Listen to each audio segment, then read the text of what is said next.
Today on Locked On Red Wings, we preview the Stanley Cup Final rematch between the Oilers and the Panthers, and we also look at what they got that the Detroit Red Wings are missing, and Jesse Kiiskinen signs his entry-level contract with the Red Wings.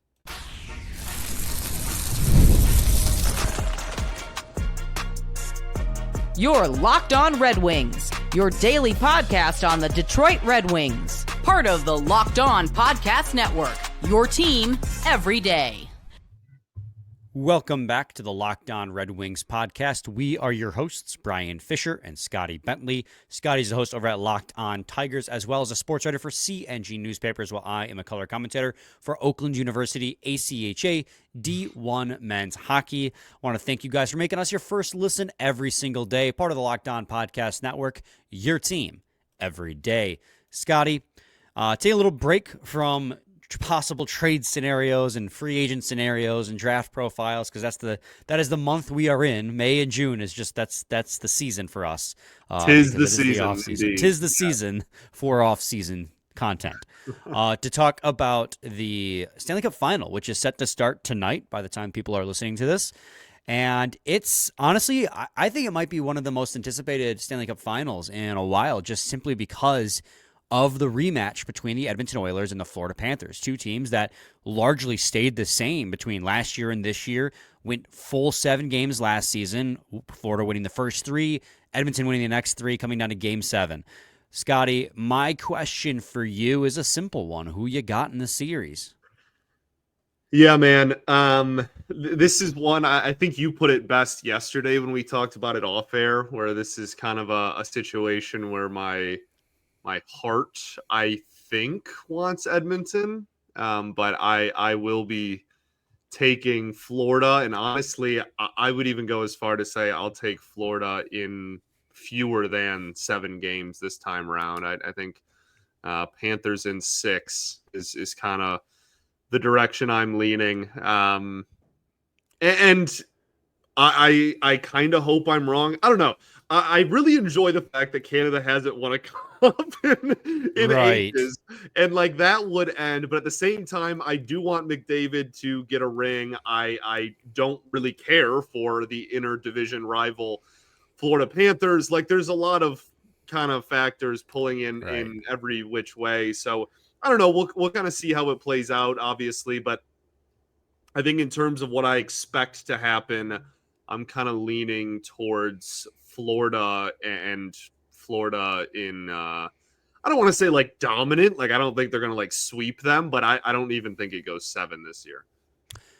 Yeah, I mean, I was talking about this with my coworkers earlier, because I was like, guys, give me some what are your burning questions with this Stanley Cup Final that you want to have answered? And it very quickly became, what can Edmonton do to beat the Panthers? Not what does the Panthers have to do to beat Edmonton? And it made me realize really quickly, it's like Florida doesn't really have any holes. Like really looking at the way they play hockey, like we've talked about it before, like they play that very physical brand of hockey that toes the line between legal and illegal. Very great for playoff hockey, where the refs really put the whistles away. But they also have top-end talent on top of that, right? A top-end defensive core. And they're one of the rare teams, we were talking about it yesterday, that has a genuine elite goalie with playoff success. And in Sergei Bobrovsky, they have no holes. And so when we talked about it basically became, what can Edmonton do to beat Florida? And it's, can Stuart Skinner stay consistent is really the biggest question mark. Stuart Skinner has had either a really great game or a really terrible game and not much in between. For a long time there, the joke was either he had a shutout or he had a sub-850 save percentage. He did buck that trend the final 2 games of that series against the Dallas Stars. I think he finished the playoff, that series, or the final game of that series, I think, against Dallas. He did have an 824, but did 2 games before that, he had 966 and 971, but still across the playoffs, if it's not Calvin Pickard in net, it's Stuart Skinner, so they don't have like Captain a true Pickard, goaltending. maybe? Right. They don't have a true goaltending situation figured out. On top of that, they lost Zach Hyman, which is a huge blow. Can they overcome that? Really, for me, the only thing with Florida that has me wondering, can they push through, is fatigue. This will be their 3rd straight Stanley Cup Final. Their 3rd straight year of going all the way to the final round of the regular season and playoffs. And that does have an impact. We saw it with Tampa Bay last time because they went to 3 straight Stanley Cup Finals. But, I mean, this team is just so built that I'm, like, right there with you, Scott, where it's, for you me, call me Scott? I did just call you Scott. That's what most people call you. Aren't I, like, the only one who calls you Scotty? No. It's a very healthy mix of both. Like, very healthy mix. Almost completely 50-50 in my life. And, like, it's not like a family friend. It's not like close relationship. Not like genuinely, like people I'm not close with call me Scotty. My dad calls me Scott. Like I don't know. Like it very 50-50. Yeah, but that just like stood out because I'm pretty sure that's the first time you've ever just called me Scott. That felt weird. Yeah, it felt weird coming out, but I was like, I'm just gonna try and push past it. Sorry for ruining that. No, you're good. The point here being that my heart is like yours, where it's I want Edmonton to win, but I think Florida has the complete team. Now, caveat, one team has Connor McDavid, the other one doesn't. Yep. Not to discount any of the talent Florida has, right? We just talked about, Sasha Barkov, Matthew Tkachuk, Ekblad, Sergei Bobrovsky, Reinhart. They have a huge mix of elite talent on their own right. But Connor McDavid is a tier above that, and he can take over games. So I do think it's possible Edmonton wins the Stanley Cup, and my heart wants that. But I just think it's going to be a tough, with the goaltending question marks they've had, losing Zach Hyman, I think it's going to be an uphill battle. But one big thing they have this year they didn't have last year is home ice advantage. It's going to start in Edmonton, where last year it started in Florida. So they could get off on the right foot and carry that momentum. So I think there's an avenue for Edmonton. I just think it's a much tougher path than it would be for Florida, who uses a big physical game to knock skill-based teams like Edmonton off their stride. Right. And I think that is the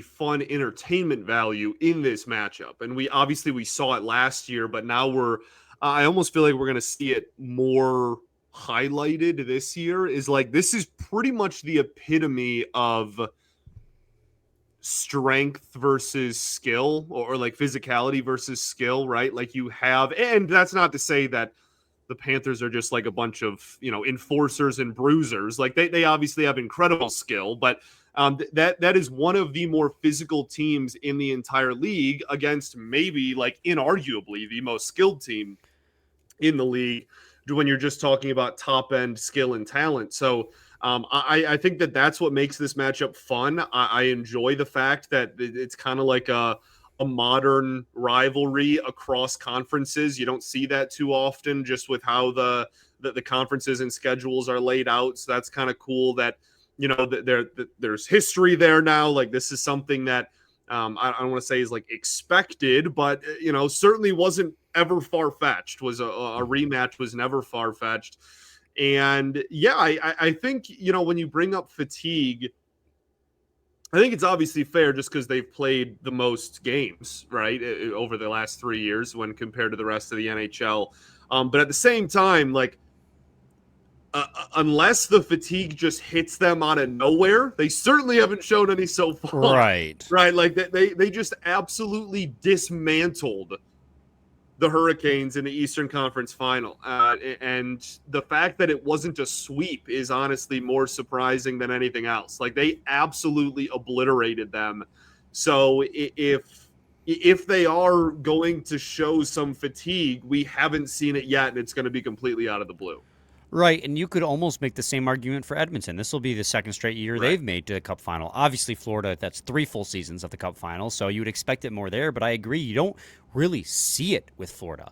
They look like they're playing, and we talk about, skill versus physicality, but I feel like with Florida, like they're not bereft of skill either, right? Like, yes, Edmonton has more, like the best top-end skill, but I would almost argue Florida is deeper with skill. Right? Like up and down their lineup, they have tons of skill. Absolutely. So it's like they're deeper with skill talent. They're far more physical. They have no question marks they have fewer question marks on the defensive end, and they know what their goaltending situation is. Florida in 6. I agree. It's hard to disagree with that. Now, Hart wants Edmonton in 6, but it's hard to guess against Florida at this moment, as much as I would like to see them fail. I agree. But Scotty, let's take a quick break. When we return, we'll talk about the Detroit Red Wings and what they have and what they're missing that these Cup Finals teams have in place. So stay tuned to segment 2 of Locked On Red Wings. Got to talk to y'all today about our friends over at Wonderful Pistachios. If you're looking for a snack that's both delicious and nutritious, well, you can crack into a good source of protein with Wonderful Pistachios. Wonderful Pistachios is one of the highest protein nuts. Each 1 ounce serving has 6 grams of protein, giving you over 10% of your daily value. Plus, they're packed with fiber and better for you unsaturated fats to help keep you feeling fuller longer. Personally, as you all know by now, I love the no shells variety. It is the perfect grab and go snack for busy days. Whether I'm snacking at my desk, on a road trip, or just need a quick protein boost, they're always my go-to. And if you love cracking open every shell for that satisfying crunch, well, the in-shell options are also a classic favorite. So get snacking and get cracking with the snack that packs a protein punch. Visit wonderfulpistachios.com to learn more. Whoa. Yeah, StreamYard's having issues right now. So there's been a couple bugs. I don't even know, as we are recording this, right, at 6 o'clock on Tuesday, I don't know what the layout looks like for the people. I'm currently on the wrong side on my screen, but on your side, it's correct. So yeah. When I see this after we were finished recording, we'll know for sure if it yeah, we if don't even really know what it's going to look like, but we ball. But the side we're on really doesn't matter too much. Scotty, the Red Wings obviously missed the playoffs for the 9th straight year now. Crazy that it's been that long already. But they aren't, I'm going to say this again, they aren't bereft of talent, right? I just said that about the Florida Panthers. But the Red Wings have some pieces, right? Some core pieces in place that we could see leading them to a Stanley Cup final, but they're also missing plenty of others. Let's break that down a little bit, Scotty. What do you think that the Red Wings have that could lead them going forward, but what are they also missing? Well, I think we can start with what they're missing. When you compare the Detroit Red Wings to these two teams that are in the Stanley Cup final, I think on one side, you're pretty glaring, omission when comparing the Red Wings to the Oilers is Connor McDavid. So that's tough. But the Red Wings notably do not have Connor McDavid, and the Oilers very notably do. So that I think is probably the biggest thing there, to be honest with you. Like, obviously that's a better roster top to bottom. I'm not trying to disrespect the rest of that roster because it's been really good and helps them get here, but if you're asking me the biggest difference between the Red Wings and the Oilers, the biggest difference is Connor McDavid. Well, let's take it a step further, too, right? Like, Connor McDavid's obviously a generational talent, but we also don't have a Leon Draisaitl. We also don't have a Sasha Barkov. For sure. Raymond is a really nice player, and he could still be growing, right? We saw him on pace for 90 points up until the Four Nations when everything kind of stalled for the entire team. So it's possible they have an elite winger, but Dylan Larkin, as much as I love him, is not Barkov. He's not McDavid. So you lack a superstar, which is something we've talked about a lot, which is why we want Marner so bad, because we believe he is a superstar caliber player. But I'm sorry, continue. No, I mean that was exactly my point, though, and I think when you look at the other team is where maybe you can, just because it feels like more of a top to bottom, like this is more of a complete unit. Maybe you can compare the Wings to Florida a little bit more. Not that they're anywhere close to that talent level, obviously, but just in terms of pure roster construction, I think the one glaring difference, aside from, again, just like the fairly obvious talent discrepancy top to bottom, is in net. Florida has one of the highest paid goalies in the history of hockey. He has backed that up some weird roller coaster years, but has backed that up and been phenomenal when the Panthers have needed it over the years, and the Red Wings goalie situation looks like an absolute disaster. So I think that if again, like the entire roster is just straight up better. The blue line is night and day, like an embarrassing level of discrepancy between the Panthers blue line and the Wings blue line. Obviously, the Wings have a pretty decent top six that kind of carried them most of the season, a good power play, etc. And the Panthers are just significantly deeper and more talented, as you just mentioned earlier. In that bottom six compared to a team like the Wings that are in fringe there. But I think, to me, if you're asking for like one specific biggest difference, it's in that. Yeah, I mean, and we talked about it yesterday too, right? Do you need a goalie like that to win a Stanley Cup? And honestly, the answer more and more these days is becoming actually, no, you don't. You can get by with a tandem. But the caveat to that is if you're going to get by with a tandem like Edmonton or like Colorado a couple years ago, you need a really good team in front of that tandem.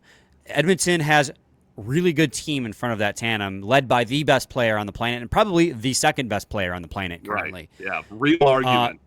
Colorado was deep, including probably another top 5 player on the planet in Nathan MacKinnon, right, and one of the best defensemen on the planet in Cale Makar. So, like, you can get away with having a tandem like Detroit if you have a really good team in front of you. And if you don't, then you need a really good goalie like Florida does. Florida has both, though. They have a really good team in front of the goaltending and a really good goaltender, a Vezina-winning goaltender. But that's the thing with like Colorado and Edmonton, right? Like, I mean, more so even Colorado, but like that team beat people, 12-9. Like, right. You know what I mean? Like it was like, okay, like that's they don't have great goaltending. They outscored everybody. So by a almost historic margin. So like, I think that when you're looking at a team, that's why, we do this exercise every Stanley Cup. We do an episode like this every time the Cup rolls around. And, one of the interesting teams of the past that we compared the Wings to was Vegas when they were in the final. Because it's like they, obviously, again, they're in the Cup. They have great talent. That goes without saying. I don't want to get my words twisted here, but like that was also kind of the epitome of like that team is running 16 deep. Like that team was incredibly deep and obviously they have the salary cap manipulation thing going on and whatnot that pisses people off, but they are incredibly deep and have maybe not like that overpowering like true top 5 player on the planet, but they have one of the deepest rosters in the NHL and certainly did that season. And so I think that when looking at teams like that, that's maybe the direction that the Wings want to head more towards. But I don't know. We'll have to see how the rest of this roster construction kind of plays out for the Wings. Obviously, still a work in progress and can't seem to get over the hump. Right. I mean, the other two things that stand out to me, especially when you look at a team like Florida, is you lack depth on both forward and defense, and you lack physicality. I mean, Florida is a team that, I've said it time and time again, I said it earlier in this episode, they toe the line, right? This team lacks both those things, and again, you can get away with not having those things if you have one of the best players on the planet. Florida happens to do it all. They happen to have some of the best players on the planet. They happen to have a huge physical edge. They happen to be very deep. They happen to have very good goaltending. That's why it's hard to find a reason why they won't win the Stanley Cup again, because they are the complete package. But I digress. When you talk about things that the Wings already have in place, I think they have a lot of the key elements on both offense and defense already in place that they need to, Yzerman, go out and supplement this offseason and the next offseason. You have your true number 1 defenseman and probably your number 2 defenseman in Simon Edvinsson, and Seider obviously being your number 1. I didn't say his name, but I think it goes without saying. You have Lucas Raymond, who's every single year taking another step forward. You have Alex DeBrincat, who was 1 goal away from being a 40-goal scorer. Like, you have the makings of a very good top 4 and a very good top 6 at both positions, respectively, as these players continue to take steps forward. It's the depth that is killing this team right now, and the fact that they're easy to play against. If this team, in my eyes, if this team can go out and become tougher to play against this next offseason and just get deeper in general, like, they could make the playoffs, or you add one elite superstar like Mitch Marner, you could make the playoffs. Like, it's just, you're missing a lot of nice complementary pieces everywhere, and that's the problem. You have your young core, but you need to supplement your young core to fill the stopgaps, because as much as they are playing, as much as they're growing, they're not spending the whole 60 minutes on the ice. And I think, to me, like, that's just more proof in the pudding that you got to go out there and you got to acquire a little bit of. And when I say grit, I don't mean Ryan Reeves. I don't mean a guy who's going to sit in the press box for 60 games, play 20 just to go out there, get into a fight, and then sit the rest of the game. I mean, I want, if you want to get tougher, you add a guy like Ekblad or Bennett who's going to be tough, but also can play the game of hockey, like actually be a positive asset when he's on the ice. You got to add one more top 6 player. Like, it's just, unfortunately, as much as they have a great young core that is already very good, and some of the top 10 players in the league, and Moritz Seider, in terms of his position at least, you got to continue to add to that depth, because those players alone aren't going to get it done, because they're not Connor McDavid. Connor McDavid can cover a lot of blemishes, but you don't have that. You didn't win the lottery. So you got to go out and you got to actually go the Florida Panthers route of trying to build a team that is 23 players deep. Yeah, absolutely. So we're going to take another quick break. When we return, Scotty, we will talk about Jesse Kiiskinen, who signed his entry-level contract with the Detroit Red Wings. So stay tuned. Segment 3 of Locked On Red Wings coming up.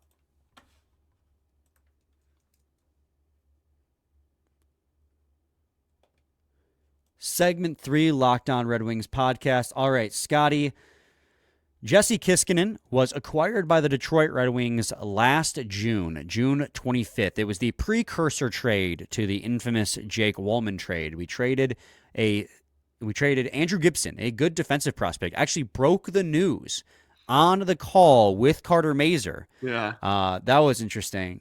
And then we got Jesse Kiiskinen and a second-round pick from the Predators. Jesse Kiiskinen was a third-round pick by them in 2023, I believe, and he went on to have a nice breakout season in Liga, the top Finnish league in Finland. 44 points in 46 games played. He was a point per game at the U20 World Juniors, and he wore the A for that team, Finland. He got himself a 3-year entry-level contract. Scotty, what more is there to say besides that's a nice next step for the young kid? Yeah, I one thing I really appreciate about the Red Wings organization is that they make all of these ELCs public and like they get their own social media posts and they make it obvious and whatnot, just because it makes it easier to track from, a fan perspective, kind of where everybody's at. So yeah, I think that really is the biggest thing, is like, this is a great step for him to take. And obviously we'll keep an eye on how the development continues. But I think that this is a pretty big win for obviously the player, but for the organization too. Now, Elite Prospects has him listed next season as playing with the same team, HPK, in the top Finnish league, Liga. But I am curious if that decision changes now that he's signed his ELC and maybe he'll come over to North America, because he had a really nice season. And I think a lot of Red Wings fans who were obviously unaware of him at the time of the trade have come to really like Jesse Kiiskinen as one of the Red Wings' top forward prospects. He is, again, 44 points. He had 30 assists, so 30 of those points were assists on the season. That's 3/4 of the amount of points he scored. That's not a small sample size. I'm sorry, that's 2/3. Yeah. Fractions. No, yeah. But it's nice to see that he's got a little bit of a playmaking ability for a guy who's actually considered a heavy shooter type, a sniper type. So, I mean, again, there's not much more to say. I didn't really get a chance to watch too much of him. Most of what I saw was Let's Go Red Wings Prospects Twitter page showing videos of him just skating down the ice on a breakaway and scoring nice goals. You see those highlights all the time. But, I mean, he's a right winger, 19 years old, 6'1", 190 pounds. He got his ELC after a nice season in the toughest Finnish professional league. So, yeah, good for Jesse Kiiskinen. Yeah, absolutely. Scotty, You have anything else left to add on this episode? I don't think so, man. We ball. We do ball. We'll be back with a new episode tomorrow. We're going to have Sean Shapiro on, the other half of Expected by Whom. We had Prashanth on last week. There you go, yeah. And he is going to talk to us about Carbonneau, another draft profile, as well as, I guess tease isn't the right word because the Elite Prospects Draft Guide came out Tuesday, so I guess he'll kind of go a little in depth on it as well. So if you have an Elite Prospects account, go give it a read. I love those complete draft breakdowns and draft Elite rankings. Prospects, you say? Yes, sir. So with an account, maybe you can check out Brian Fisher. 3 games played in the USP3 HL. Retired. Retired. No profile picture. Has me listed as a forward. Has me listed as 3 games played, 1 goal, even though I played 4 games and didn't score. But we take the goal. I like that. Everything about it is just so funny to me. They got my name right, though. That's me. Right. So, anyways, guys, thanks for tuning in. We'll catch you next time, same place. It's your team every day.